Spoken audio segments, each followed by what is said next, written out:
Alors, bonjour à tous, juste petite vérification technique avant de commencer. Est-ce que tout le monde voit le partage d'écran? Est-ce que tout le monde entend bien? Donc, merci de répondre par le chat.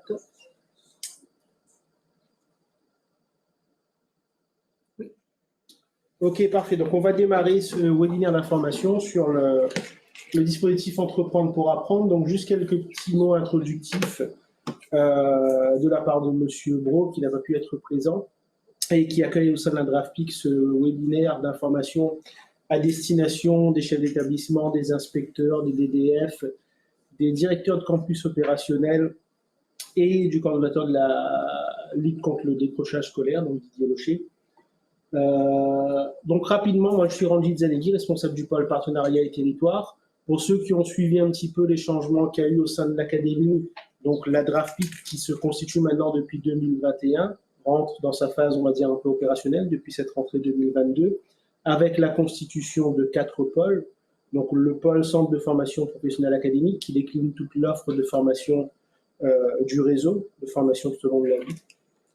Le pôle appui au développement sur toute la partie ingénierie de formation, le pôle service support qui s'occupe plutôt de la partie RH et logistique, et le pôle partenariat et territoire qui reprend entre autres, et c'est l'objet de cette réunion d'information, tout le champ lié à la relation école-entreprise. Donc dorénavant, je serai votre interlocuteur sur cette thématique-là. Et c'est avec grand plaisir qu'on vous convie à ce moment d'échange sur le webinaire Entreprendre pour apprendre. Quelques petits mots de méthode avant de laisser la parole à Madame Shehnaz Zadvat, présidente d'Entreprendre pour apprendre. Antonella Avola sera notre modératrice sur ce webinaire, donc n'hésitez pas tout au long de la présentation à lui poser vos questions via le chat. Donc elle reliera au présentateur qui vous fera des réponses au fur et à mesure pour que la présentation soit un petit peu plus dynamique. Et le webinaire sera également disponible en replay, c'est-à-dire que ce webinaire est enregistré et vous sera mis à disposition à la fois pour ceux qui suivent le webinaire et qui souhaitent le partager à l'ensemble des équipes dans les établissements, donc les enseignants, et tous ceux qui n'ont pas pu être présents pour suivre le webinaire en direct. Donc on vous fera suivre un lien à la fin du webinaire qui vous donnera accès à notre chaîne YouTube sur lequel sera mis en ligne le webinaire. Donc je laisse la parole à Madame la Présidente.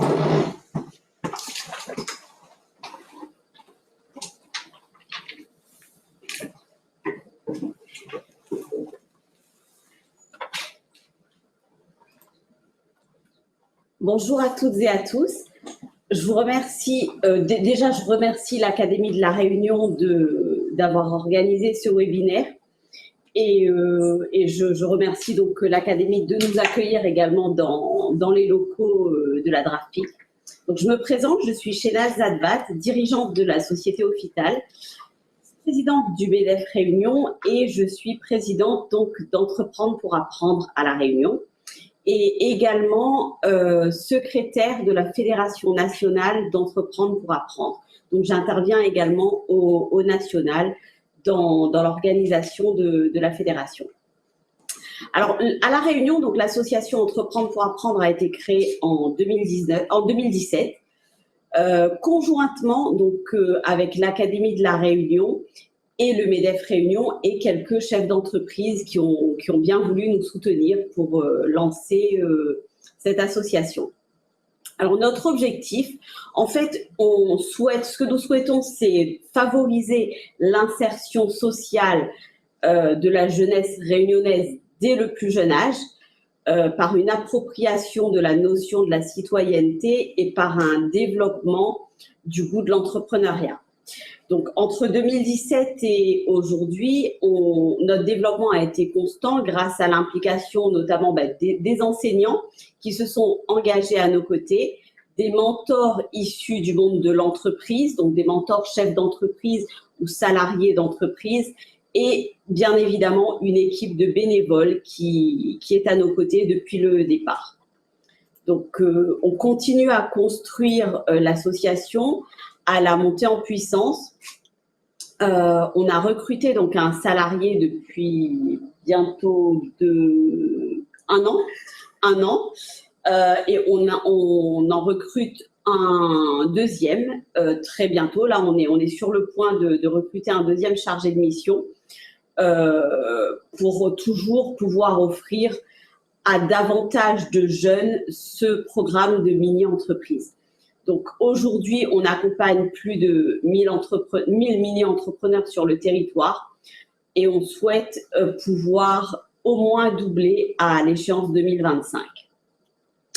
Donc voilà, on compte sur vous, on a besoin de vous pour être nos prescripteurs auprès des enseignants, des enseignantes, pour pouvoir monter le maximum de mini-entreprises cette année, les années à venir, pour qu'un maximum de jeunes puissent profiter de cette expérience et que cette expérience puisse se retrouver plus tard sur leur CV et qu'ils arrivent sur le marché du travail, sur le marché de l'emploi, donc avec une expérience significative, pouvoir dire qu'ils ont été dirigeants d'une mini-entreprise, qu'ils ont participé, parfois qu'ils ont été vainqueurs au niveau régional. Et puis, on vous expliquera un petit peu tout ça. Il y a également un concours national. Donc, on a déjà eu des équipes qui se sont vues gagner des trophées au national. Donc, voilà. Merci à vous tous d'être là. Et puis surtout, on a vraiment besoin de vous, c'est vous les prescripteurs. Donc, avant de passer la parole à Jean-Christophe, je vais présenter notre équipe, l'équipe actuelle. Donc, il y a Karine Baudal qui sera là, qui va participer également tout à l'heure, qui est chargée des mentors, de la relation avec les mentors. On a donc Martine Audin, notre trésorière. Donc Françoise Delabarre qui est là également et qui sera à votre disposition, Christine Nicole chargée de mission et Jean-Christophe Billot qui est l'interlocuteur privilégié tout au long de l'année sur le suivi des mini-entreprises. Donc je vous remercie infiniment et puis toute l'équipe est à votre disposition pour répondre à toutes vos questions. Merci.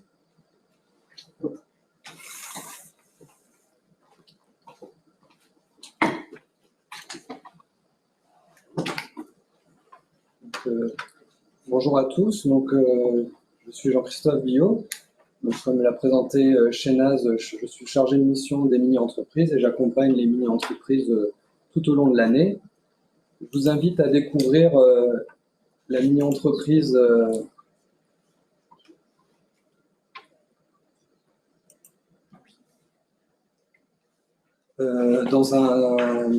après la présentation de ce programme. Nous verrons ensemble aussi c'est quoi une mini-entreprise. Françoise Delabarre, notre chargée de mission développement, vous présentera les quelques chiffres de 2021-2022. Enfin, ils ont vécu la mini-entreprise, donc vous aurez aussi un témoignage d'une encadrante et d'un mentor. Donc, nous allons découvrir ensemble une mini-entreprise.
Vous avez pu apprécier le travail de la mini-entreprise CTO du collège Aimé Césaire. Mais c'est quoi une mini-entreprise au juste?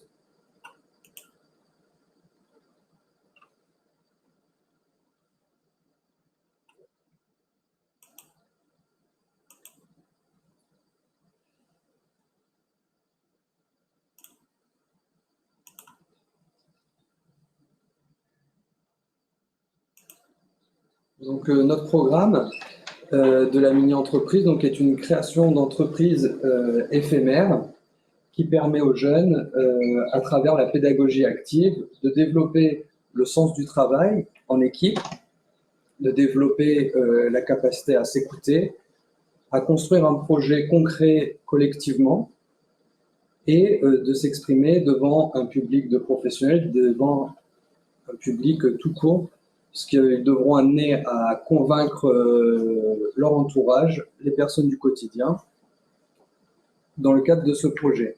Donc la pédagogie active, il s'agit d'apprendre en faisant, qu'on retrouve dans le nom de notre association, entreprendre pour apprendre, et c'est le fait d'entreprendre qu'on intègre les apprentissages. Donc c'est une démarche qui permet une implication des élèves qui participent activement au projet. Le programme il repose sur 3 piliers. Donc, tout en haut, on a les jeunes qui sont bénéficiaires du programme. On a d'un côté les encadrants qui sont garants du cadre pédagogique. Ils accompagnent les jeunes et assurent les séances de la mini-entreprise. Nous mobilisons par notre réseau des mentors qui vont intervenir dans les mini-entreprises, les accompagner, partager leur expérience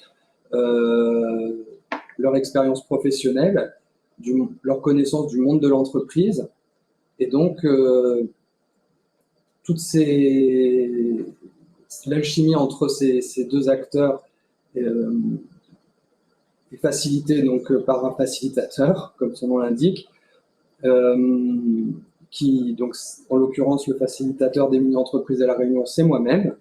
Et donc, l'idée, c'est de coordonner l'équipe pour faire avancer les jeunes dans les étapes de la mini. Donc, dans un premier temps, les jeunes sont, on va dire, accompagnés, poussés par les encadrants et mentors. Et dans un deuxième temps, ils prennent leur envol et c'est eux qui deviennent moteurs de la mini-entreprise et l'animation se fait par les mini-entrepreneurs eux-mêmes. Aux côtés du facilitateur, il y a des référentes de secteur. L'année dernière, on fonctionnait avec 4 référentes de secteur, des personnes de l'éducation nationale qui ont décidé de prêter main forte aux facilitateurs, et donc sur chaque zone, le nord, le sud, l'est et l'ouest.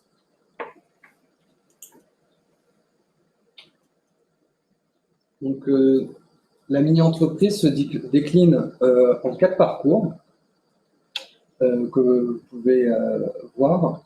La mini-S est quelque peu à part, dans le sens où c'est une mini-entreprise qui se déroule sur le temps d'une journée. Et dans cette mini-entreprise, les jeunes vont être amenés à développer une idée d'entreprise, de mini-entreprise, et ensuite de pouvoir le présenter devant un jury. On s'arrête vraiment à la base de l'idéation.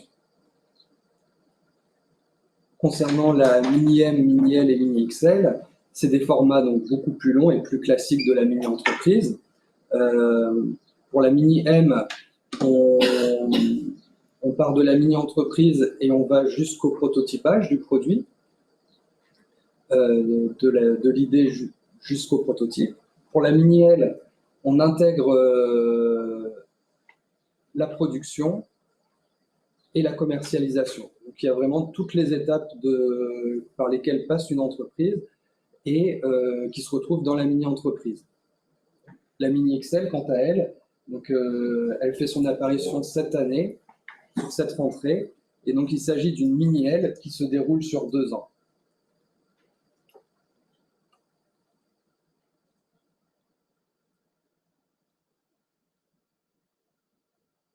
Donc, tous ces parcours, ils s'adaptent en fait aux établissements scolaires, que ce soit du primaire au collège jusqu'au lycée et post-bac. Entreprendre pour apprendre donc à travailler sur des fiches pédagogiques pour justement permettre d'adapter ces programmes donc au collège d'un côté, au lycée de l'autre, de manière assez générale. Et puis, on a aussi développé des fiches pédagogiques plus spécifiques, comme le chef-d'œuvre, que vous pouvez voir, ou bien au lycée, ou bien la filière SECPA au collège. Donc, il y en a des fiches qui s'adaptent à chaque filière. Il y a aussi pour des BTS, comme le BTS MCE. Donc, pour arriver à passer ces étapes, donc, ils ont besoin d'un accompagnement. Ils ont aussi besoin d'outils et nous fournissons donc mettons à disposition notre plateforme pédagogique. Cette dernière, depuis la rentrée scolaire, cette rentrée scolaire, est devenue un site responsive, donc qui s'adapte aussi pour être affiché sur des smartphones. C'est quelque chose qui peut être consulté sur un poste informatique classique et sur smartphone. Donc, je vous présente une capture d'écran du tableau de bord de notre plateforme pédagogique. Donc, celle-ci se décompose en différents, on va dire, compartiments que vous pouvez voir. Ces compartiments sont accessibles par tous les acteurs de la mini, donc en premier lieu par les jeunes, par les encadrants, par le mentor et par moi-même. Donc, ce qui permet un niveau d'information égal, un meilleur suivi aussi des projets. Et donc, c'est un des outils qui mène à la réussite des projets des mini-entrepreneurs. Donc, on peut voir sur la première partie en haut, donc c'est cet endroit-là qu'on peut noter donc le nom de la mini entreprise. On peut aussi insérer un logo depuis cette année et ajouter un descriptif. Nous avons en dessous les succès. Donc, ce sont les différentes étapes par lesquelles la mini-entreprise doit passer, et du contenu pédagogique, donc des vidéos, des fiches synthétiques PDF de ces vidéos, ainsi que des documents tels que le budget prévisionnel et le registre des avances remboursables, donc sont disponibles directement sur cette plateforme, à cet endroit. Et à mesure qu'ils valident les succès, vous avez une barre de progression qui va se développer sur le côté. À côté, donc, on retrouve le planning sur lequel ils peuvent inviter leurs mentors, les événements de leur mini-entreprise, les ventes qu'ils vont réaliser. En dessous, les liens partagés, donc c'est les documents, les sites internet qu'ils veulent partager avec les autres mini-entrepreneurs peuvent être ajoutés ici et directement consultables par un simple clic. Enfin, le suivi financier de la mini-entreprise se trouve ici, donc, pour réaliser le suivi des recettes et des dépenses de la mini-entreprise. Au-dessous, on trouvera les données globales de la classe, sa composition, la filière, le nombre d'heures consacrées par semaine. Donc, sur notre plateforme pédagogique, je vous ai présenté le tableau de bord. À côté de ce tableau de bord, vous pouvez également avoir accès à la plateforme à la boîte à outils sur toujours la plateforme pédagogique, à savoir le contenu pédagogique se trouve donc à la fois sur le tableau de bord au niveau des succès, mais également ici de manière plus précise et sur des domaines classés par thématique. Donc, sur cette partie-là, vous avez accès aux différentes étapes et vous pouvez donc cliquer et consulter ensuite. Vous avez une autre fenêtre qui s'ouvre. Par exemple, ici, j'ai choisi de vous présenter donc, organiser son équipe. Vous avez 6 modules à disposition sur lesquels vous pouvez cliquer, observer la vidéo et éventuellement, selon certaines vidéos, télécharger du contenu pour animer des séances avec les élèves. Donc, voilà pour la plateforme pédagogique.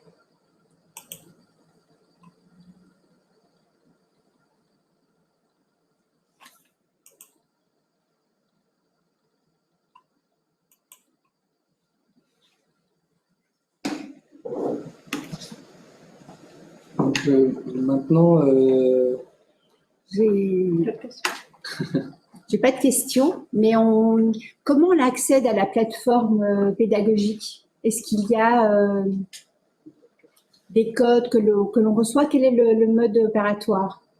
d'accord.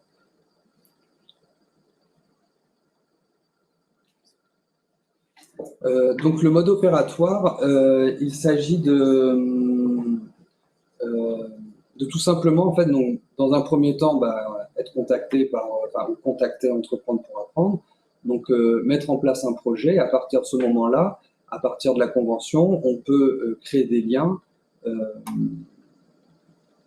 créer des identifiants pour les enseignants. Donc, il suffit d'aller sur la plateforme pédagogique, de s'inscrire en tant que freemium sur la plateforme, et ensuite, je basculerai les comptes en encadrant sur les projets, justement, comme on a pu voir tout à l'heure. Vous donnerez toutes ces précisions lors du support, enfin, ces précisions accompagneront le support? Bien sûr, oui. Vous pourrez avoir accès à tout le processus de comment monter la mini-entreprise, comment accéder à cette plateforme pédagogique.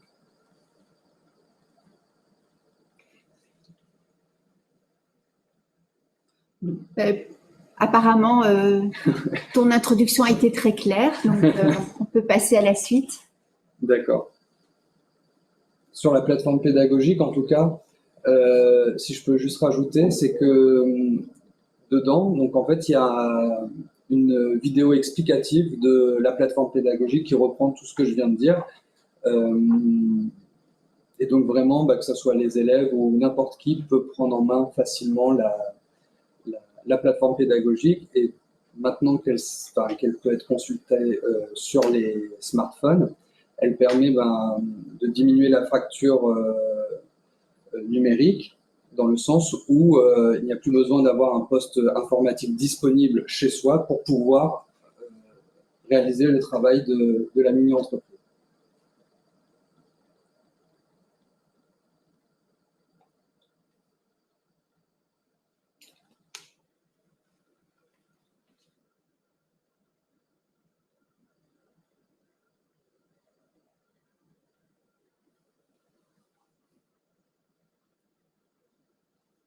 Donc,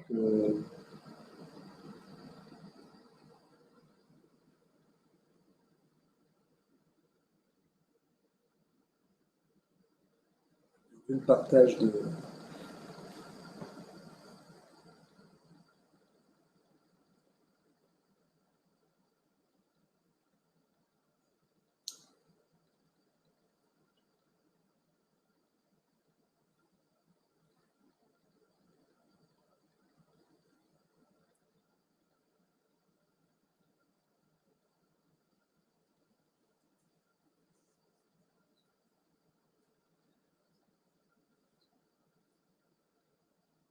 Donc, on a un petit souci technique, mais ça devrait revenir dans pas très longtemps, un peu de temps.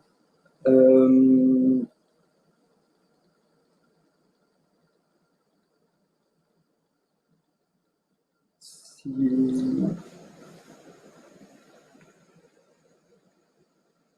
voit. On voit, d'accord. Ok. Ouais. C'est bon. Donc, à l'issue Ah, une question est apparue. Alors, c'est peut-être prématuré, mais comment vont être constitués les jurys? Question de, est-ce que vous allez avoir besoin de composer les jurys? Qui va les composer, en fait? Et comment? Alors, est-ce qu'on en parle plus tard? on en parle exactement plus tard. Donc, voilà. C'est ce que... Très bien. Dans quelques minutes. Donc, le jury qui a été évoqué, donc, il est relatif en fait au Festival des mini-entreprises, qui est un des temps forts de la mini-entreprise, de chaque mini-entrepreneur qui participe donc au festival. À l'intérieur de ce festival, il y a un concours. Et donc, dans le cadre de ce concours, est présent un jury qui est composé à la fois de l'éducation nationale et du monde de l'entreprise. Cette année, il a été au domaine. Enfin, cette année, donc le festival des mini-entreprises a eu lieu au domaine du MOCA le 5 mai à Montgaillard, dans les Hauts-de-Saint-Denis. Donc le concours, il se décompose donc en 4 épreuves. Le rapport d'activité de la mini-entreprise et la vidéo doivent être produites en amont pour pouvoir participer au concours. Et le jour du festival, ils doivent animer un stand pour mettre en avant leurs produits et également pitcher devant un jury pitcher sans support. C'est un exercice qui est très formateur puisque c'est quelque peu intimidant et ça permet de prendre la parole, de développer la confiance en soi et la prise de parole en public.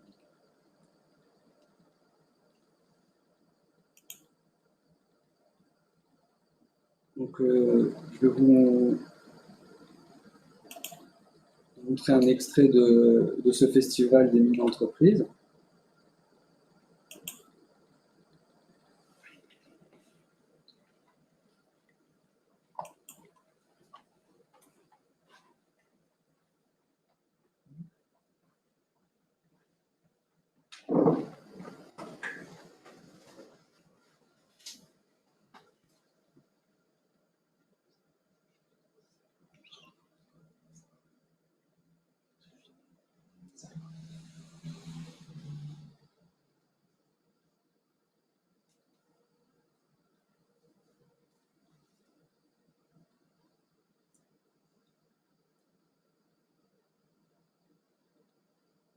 Donc voilà.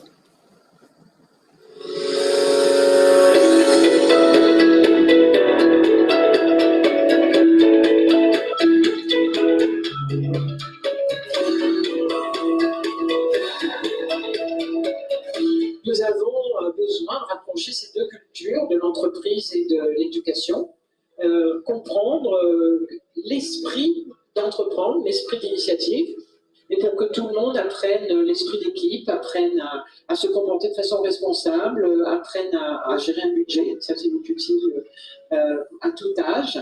Et puis ensuite, nous avons bien sûr des formations qui se spécialisent au fur et à mesure que les élèves grandissent. Merci beaucoup de cette initiative que vous développez avec beaucoup de dynamisme dans l'académie. Nous vous soutenons, nous sommes là. Nous avons des équipes chargées des relations école-entreprise qui sont là pour soutenir et développer, comme j'ai entendu déjà beaucoup ce matin, cette volonté de développer Entreprendre pour apprendre à la réunion. Bravo à tous, bravo aux élèves. Keep it going. Européen.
Donc vous avez pu voir les différents moments forts de cette journée. Il y a l'animation des stands, le passage du jury dans les stands, le pitch.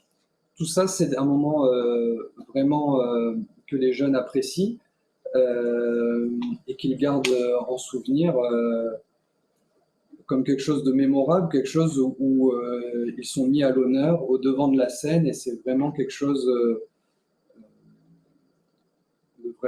qui leur est vraiment profitable. Donc les lauréats, vous avez pu voir qu'il y avait des prix de créativité, prix de responsabilité sociale et environnementale, qui sont des prix qui sont décernés. À côté de ça, on décerne, enfin, les jurys donc, choisissent parmi les mini-entreprises le champion régional collège et le champion régional lycée. Il y a deux catégories distinctes. Donc cette année, en 2021-22, c'était le collège Aimé Césaire avec CDO et le lycée Levavasseur avec Glasslight. Donc, après cette victoire, ils sont sacrés champions régionaux. Ils sont invités à participer au Festival national des mini-entreprises et que je vais vous présenter tout de suite.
Donc voilà la vidéo du Festival national des mini-entreprises.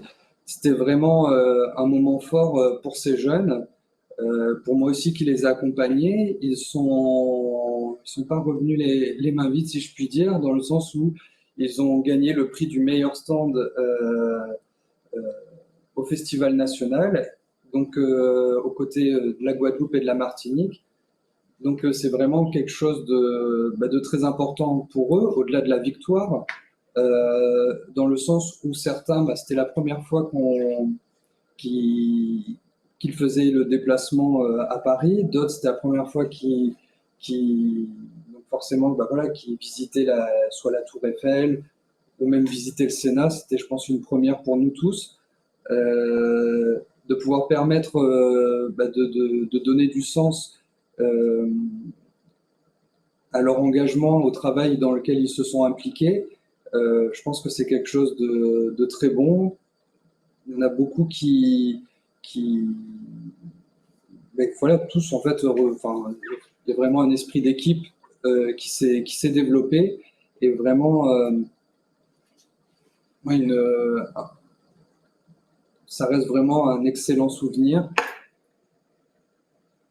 Ils ont pu visiter aussi, comme on a pu voir, la maison des startups, et pitcher aussi là-bas. Et ce pitch donc qu'ils ont réalisé, c'est quelque chose, un exercice vraiment pas évident, devant des inconnus, là devant des professionnels qui évaluaient la qualité de leur pitch, et qui étaient vraiment bluffés de cette capacité qu'ont eu ces jeunes à se transformer au cours de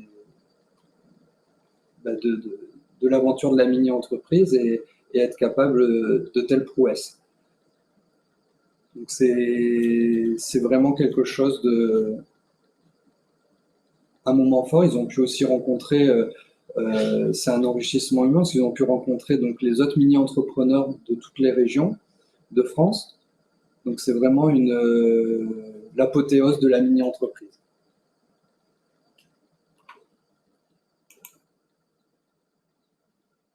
Je n'ai pas de question. Est-ce que c'était le moment de répondre à Monsieur Loriol sur les jurys? Parce que on n'a pas vraiment abordé ça. C'est encore plus tard qu'on aborde ça ou... Enfin, je l'ai abordé assez rapidement ici quand je suis passé dessus. Donc, il s'agit de nos partenaires d'un côté, issus du monde professionnel, du monde de l'entreprise, d'un côté, et de l'autre, donc, de l'éducation nationale. Donc, il y a eu des inspecteurs, si ma mémoire est bonne. Il y avait aussi du personnel de la mission de relations école-entreprise. Donc, voilà, le jury est complémentaire, à la fois d'un côté de l'éducation nationale et d'un côté du monde de l'entreprise. Il y a donc sur le principe, la composition du jury en deux parties comme ça, elle est complémentaire, et donc c'est quelque chose qu'on va renouveler chaque année. Et puis c'est aussi un moment assez positif, complètement, de pouvoir faire rencontrer ces deux univers le temps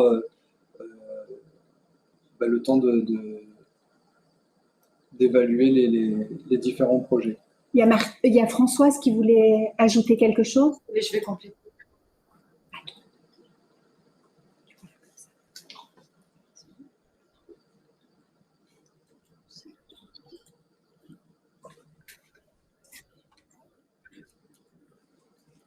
En fait, les jurys, comme l'a expliqué Jean-Christophe, donc sont mixtes, hein, avec aussi bien le monde de l'éducation nationale que le monde professionnel. Et ils travaillent à partir quand même de fiches d'évaluation qui ont été travaillées en amont et co-construites avec eux, avec des critères d'évaluation bien précis, différents selon les modules. On n'a pas les mêmes critères pour le rapport d'activité, la vidéo, le stand ou le pitch. Et enfin, pour terminer, par rapport aux informations concernant le jury, on a une séance de formation en amont de l'évaluation qui permet de bien de bien leur expliquer la démarche et comment cela doit se passer le jour J. Voilà ce que je voulais ajouter. Alors, on nous demande aussi si vous avez arrêté une date, ou au moins, parce que c'est important pour... Alors, cette année, effectivement, on a arrêté une date très en amont et le concours aura lieu le 4 mai 2023. Le jeudi 4 mai 2023. Et juste, je pense, et je fais référence à la question de Patrice Loriol dans le chat, à quel moment seront contactés les jurys pour qu'eux puissent bloquer ce créneau-là dans leur agenda? En principe, on contacte les jurys un mois avant.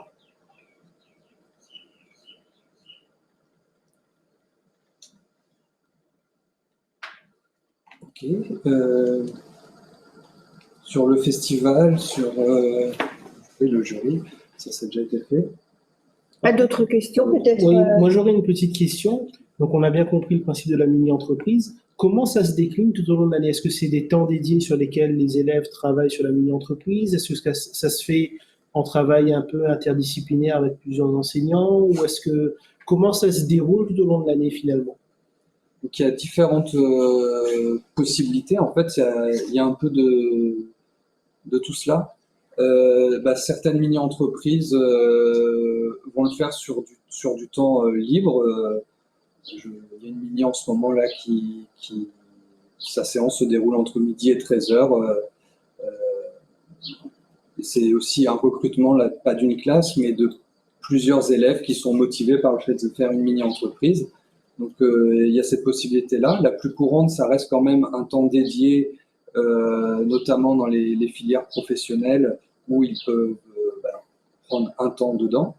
Et puis, sinon, effectivement, nous, ce qu'on encourage le plus, c'est l'interdisciplinarité. Que chaque enseignant de l'équipe pédagogique soit co-encadrant et donc fasse intervenir les avancées de la mini avec leur programme. Typiquement, je vais prendre un exemple très simple. Lorsqu'il faut rédiger un courrier pour demander un partenariat ou visiter ou peu importe, c'est un courrier qui peut être réalisé par exemple dans le cadre d'un cours de français. D'apprendre à s'exprimer, d'apprendre les normes de rédaction d'un courrier. Concernant les aspects financiers de la mini-entreprise, si l'enseignant de mathématiques est favorable, ça peut être aussi l'objet d'exercices spécifiques dans sa discipline. Et dans ce cas-là, c'est une co-construction avec l'équipe pédagogique. Bouge ta caméra comme ça.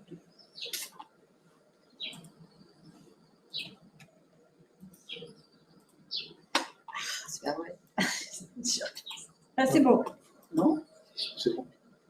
Voilà, très bien. Simplement ajouter que certains chefs d'établissement, par le passé, enfin jusqu'à l'année dernière en tout cas, pour cette année on ne sait pas encore, mais arrivent à cibler dans leur DAG, ou DGH, je ne sais plus comment on dit, quelques heures qui permettent sur toute l'année donc de caler la mini-entreprise avec les enseignants qui se sont engagés sur l'année. Donc ça reste quand même un dispositif qui est assez flexible pour l'équipe pédagogique. Oui, très. Et un autre moment de la mini-entreprise aussi, mais il y a tout le temps non présentiel où les mini-entrepreneurs peuvent interagir les uns avec les autres. Souvent, il y a des créations de groupes de travail virtuels où ils peuvent partager en parallèle de notre plateforme pédagogique et qui complètent en fin de compte. Et que les enseignants peuvent suivre aussi sur la plateforme pédagogique. Donc il y a aussi ce temps-là, il y a le temps en classe et il y a le temps en dehors de la classe.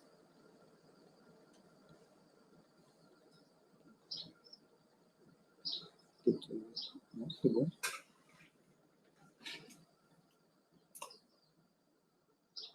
Donc, je vais donner la parole à Françoise Delabarre, notre chargée de développement.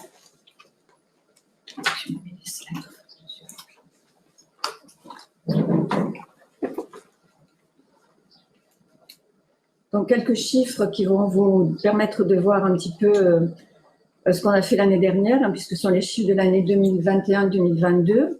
Donc, l'année dernière, nous avons eu 54 mini-entreprises sur l'académie, réparties dans les 4 micro-régions, avec 19 mini-entreprises dans le premier degré, donc en école primaire, c'est essentiellement des CM1, CM2, qui montent leur mini-entreprise, et en collège et en lycée, 35. Ce qui représente en termes de jeunes, au total, donc 1069 mini-entrepreneurs, 337 lycéens, 279 collégiens, 408 petits écoliers, 29 élèves en post-bac, donc des BTS, et 16 personnes en insertion. Actuellement, nous travaillons sur l'insertion uniquement avec les centres pénitentiaires. Donc, nous avons des mini-entrepreneurs à la prison d'Aumingeau et à la prison du Port. Et enfin, sur l'année, donc, en termes d'encadrants, cela a représenté 92 encadrants, puisque on n'a pas forcément un seul encadrant, un seul enseignant par mini-entreprise. Souvent, il y a plusieurs membres de l'équipe pédagogique qui accompagnent la mini-entreprise, et ce qui explique effectivement que le nombre est supérieur au nombre de projets, donc 92 encadrants. Voilà, moi j'en ai terminé sur ces chiffres-là. Je vais passer la parole à Karine Bonal, qui va nous parler des mentors et vous expliquer un petit peu comment nous fonctionnons avec les mentors.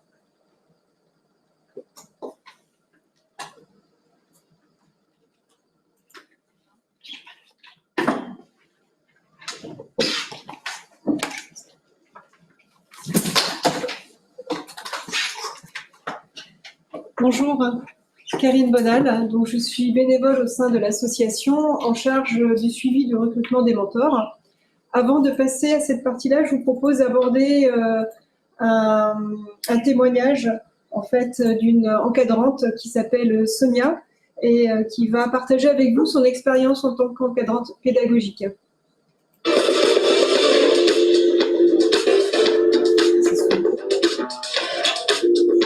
CDO, en fait, est une mini-entreprise de La Réunion qui veut dire s'asseoir en latin. La particularité de cette entreprise, c'est qu'elle comprend des sourds, des entendants et des élèves issus de l'ULIS. Et ils ont eu l'idée très géniale de recycler des pneus et de les transformer en bouffe, ce qui nous a donné le PNOU.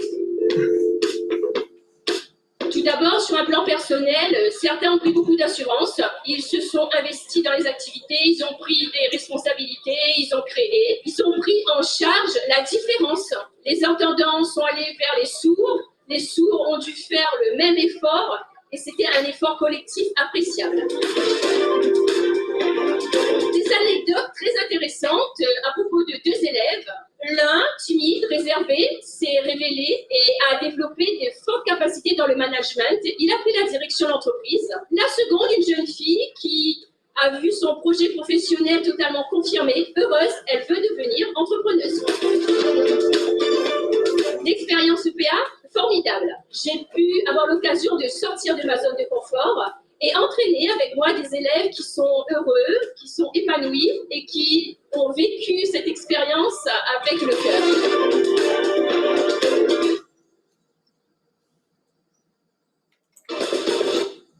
Vous l'aurez vu au travers de cette vidéo très dynamique, c'est une belle aventure humaine. Et donc Sonia a encadré les lauréats collège de cette année. C'est donc une aventure humaine avec plusieurs parties. En soutien de l'encadrant pédagogique, il y a également des mentors. Donc les mentors sont des bénévoles issus du milieu professionnel et qui vont collaborer donc avec l'enseignant et avec les mini-entrepreneurs. Il va les accompagner tout au long de l'année, il va être en contact avec eux, que ce soit lors de rendez-vous pendant les ateliers ou également au travers de la plateforme pédagogique. Le mentor va coacher les jeunes et les inciter à prendre des initiatives. Et ce que je vous propose maintenant, c'est de partager avec vous l'expérience d'un mentor, donc Eleonore Paoletti, qui est responsable au sein du groupe Suez à La Réunion, à qui je vais laisser la parole dans un instant, et qui va donc vous partager son vécu. Eleonore, je te passe la parole.